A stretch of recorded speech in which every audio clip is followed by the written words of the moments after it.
Insights of All Trades podcast. I've never had any kind of problems with motivations. Like the longest amount of time I've taken out of the gym consecutively has been 8 days, and that's because I fully tore my hamstring. And after the 8 days, I was back in training upper body. Dang. So get into training daily, beginning in junior high. I remember in high school, you kind of started tampering with powerlifting. And at the time, you were going for your age group benching world record. Yeah. Came extremely close. I honestly don't even like to talk about it. But yeah. So the for my age and body weight, I believe it was 16 to 17 year olds, 198 pounds. I think I was like 190, 191. And the bench press world record was 335. So we went to this meet. I can't remember. It was up towards Lancaster. It was a good ways. And we got there, and I felt good, felt everything good, and warmed up. Did one set of warm up at like 285, something around there. Just flew up. Everything felt great. Then missed my next two shots. I went straight to 3-4. No, the world record was like 330 point something. So I went straight to 335 because I was like, I'm just gonna break the record. Mm-hmm. And I missed it on both attempts. So like the whole time afterwards, I was just and I got a trophy still because I placed well enough for my age group. But like I just wanted to smash the trophy into the ground because it meant nothing to me. I did not want it. Like, yeah. So, but my mom took it and like she kept it, so I didn't destroy it. But the whole time I just felt awful because I felt like because my whole a lot of my family and friends I know. Came along, and like I just felt so bad because they all came that way just to watch me lose, not lose but fail. Yeah.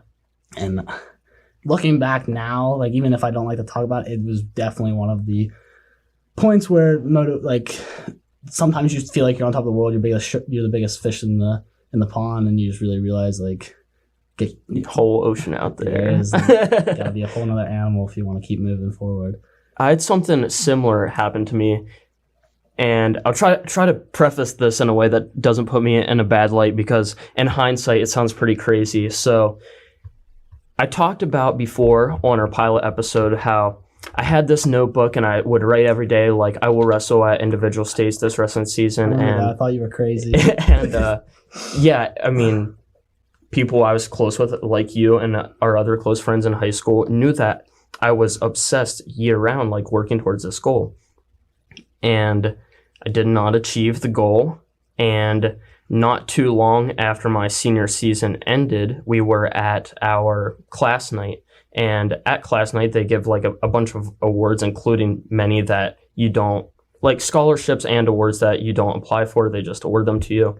And I didn't know that D6, as in District 6 in Pennsylvania, gave single sportsmanship awards out across the district for an athlete, and it goes by I think just within the district it might be like one for a boy and one for a girl, or it could go by sport. I'm not entirely sure, but the moral of this story is I found out that night that I won the sportsmanship award, and I was so aggravated, and please do not misconstrue this. In hindsight, I'm happy that I represented myself in a way throughout my wrestling career that I did get recognized for it. That's awesome. But in that moment, in my frustrated mindset for having not achieved my goals, I went home and I threw away my sportsmanship medal thing.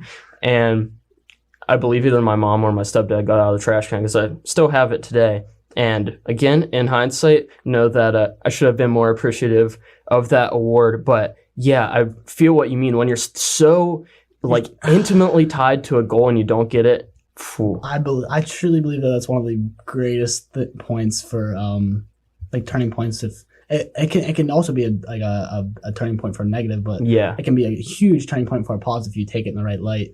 Like if you learn from that failure and move on from that and take the lessons with you and don't leave them behind. I think that's a very, very powerful thing that you can learn from. And in the gym, you're constantly, one of the reasons I love it is because, and you don't realize this at first, but my goal at least, maybe not everyone's goal, but I'm training to failure. Like I'm pushing myself until like I literally can't lift anymore. Yeah. My body is just like it's completely depleted, cannot go on. And what you're doing is you're pushing your body to failure. and you do that multiple times, and you just keep pushing that failure point a little further every day. And Dude, whenever you do it, it really doesn't seem like you're moving that far forward, but you look back after a year and the amount of progress you make, it's actually crazy. And people don't get that. They waste the time.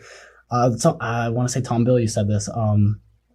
People will look at their level 7 and they want to get to level 7,000, but they see someone else at level, say, 10,000, and then they're like, well, I'll never reach level 10,000, so why should I even try to get to level 7,000? Where instead they should be focused on getting to level 8, not level 7,000. So I really like that.